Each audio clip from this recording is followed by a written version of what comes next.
Oke, kita belajar soal masalah genom ya. Daripada belajar lama-lama terlalu detail juga. Apakah itu genom? Kita cari maknanya dan kalimat kosakata yang segitu simpelnya untuk orang bisa mengerti what is genom. Genom adalah penentu makhluk apakah engkau gerangan. Apakah manusia ataukah binatang? Ya, misal contoh antara manusia dengan babi, ya itu perbedaan DNA-nya itu hanya maksimal 9%. Tetapi secara raga, secara fisik itu beda banget ya, yang namanya manusia dengan babi. Nah, itulah genom. Susunan DNA itu ada di dalam genom. DNA babi banyak kesamaan sama DNA manusia. Lalu kenapa kok bentuknya beda? Yaitu yang 9% bedanya. Tetapi persamaannya 91%-nya itu dalam hal sistem pernafasan, sistem pencernaan, bagaimana proses hamil. Nah, kurang lebih seperti itu ya. Punya jantung juga, punya paru-paru juga. Nah, kayak gitulah ya. Nah, sekarang kembali ke soal masalah zaman Nuh. Para pepester selalu mengajarkan, mengkumandangkan bahwa zaman Nuh itu hanya stop di peristiwa tutup pintu gerbang Bahtera, di peristiwa air bahnya. Padahal sebenarnya yang namanya generationnya itu masih terus berlanjut kalau kita baca kitab suci dan mempelajarinya ya.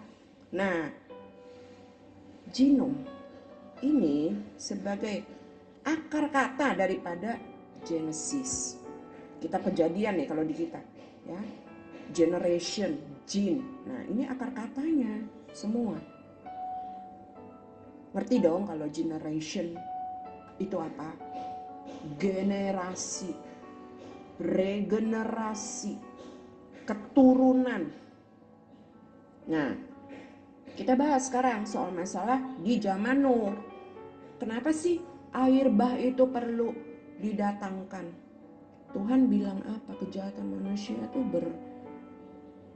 berlipat-lipat ya, udah bener-bener jahat manusia. Sampaikan Tuhan itu menyesal menciptakan manusia. Ya bukan soal masalah kejahatan bunuh-membunuh. Ya itu juga jahat, bukan artinya juga itu baik ya. Itu pun juga jahat. Tetapi kejahatan yang paling parah itu ya, yang sampai Tuhan itu mual, enek, murka gitu ya, itu adalah merubah genetikanya, merubah genomnya, merubah genom ini. Raganya bisa jadi manusia, tetapi dalemannya jadi binatang. Bisa. Nah, itu pekerjaannya si Bulis tuh. Dia tidak bisa mencipta, tetapi dia bisa mengkorap, memanipulasi, melintir sedikit saja sehingga yang namanya genom akhirnya jadi berubah, genetikanya berubah. Nah, itu makanya kenapa Tuhan habisin semua. Akan tetapi bagaimana setelah zaman air bah itu terjadi lagi nggak? Terjadi. Nah, ini aku terangkan ya, antara Nuh dengan Naaman. Nuh ini keturunan Set. Set kan Tuhan berikan kepada Adam dan Hawa sebagai pengganti Habel ya. Naaman itu siapa? Naaman itu adalah keturunan Kain. Kita sudah tahu dari kitab Kejadian bahwa Hawa itu hamilnya cuma 1 kali dan berojolnya 2. Ada Kain, ada Habel. Kain dari mana asalnya?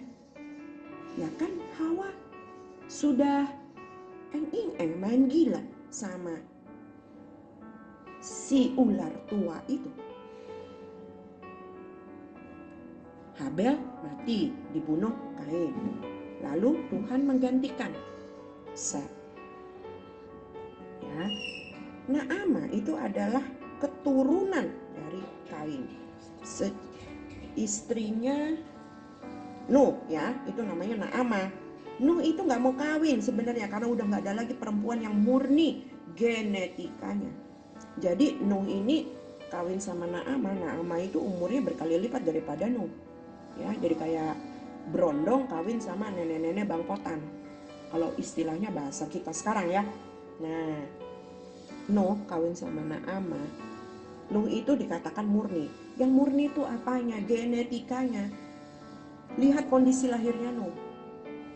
Berkilau-kilauan ya, sampai orang tuanya Nuh itu bingung. Ini tuh malaikat atau bagaimana? Begitu. Sebenarnya seharusnya seperti itulah Adam dan Hawa kalau tidak jatuh ke dalam dosa. Nuh murni nih genetikanya. Ya, kita lambangkan dengan heart dan heart lah ya. Naamah karena dia keturunan Kain, pasti di dalam perancangan genetikanya itu ada heart dan juga ada dot hitam. Ini hanya penggambaran aja kawan-kawan, supaya mengerti bagaimana itu proses generation, Genesis. Itu makanya kenapa ada banjir Nuh ya. Nah, dari hasil kawin Nuh dan Naamah berojollah 3, Shem, Ham, dan Yafet ya. Dari Ham berojol lagi kan beberapa anak, Shem juga demikian, Yafet juga demikian. Kita ngomong hanya sampai di sini aja deh ya, biar nggak kepanjangan. Salah satu keturunan Ham itu adalah Kanaan. Baca di kitab suci, Nuh itu kutuk Kanaan. Kenapa? Cucunya kok dikutuk? Kenapa nih? Ada apa gerangan dengan Kanaan? Baca jeli kisah di kitab suci. Ham itu menyingkapkan aurat bapaknya. Makna dari menyingkapkan aurat bapaknya itu bukan artinya ya kain sarungnya Nuh tuh diangkat-angkat sehingga kemaluannya Nuh itu kelihatan sama si Kanaan. Bukan demikian. Bukan juga celananya Nuh tuh dipelorotin sama Kanaan. Tidak. Makna yang benar dari kata-kata itu menyingkapkan aurat bapaknya itu adalah tidur dengan bini istri bapaknya. Jadi Ham ini tidur sama si Naamah, melakukan esek-esek sama Naamah, yang notabene Naamah ini juga ibu kandungnya Ham. Begitu ya, berojollah Kanaan. Itu makanya kenapa Kanaan yang dikutuk oleh Nuh. Ya, kita kembali nih ke soal masalah genetik.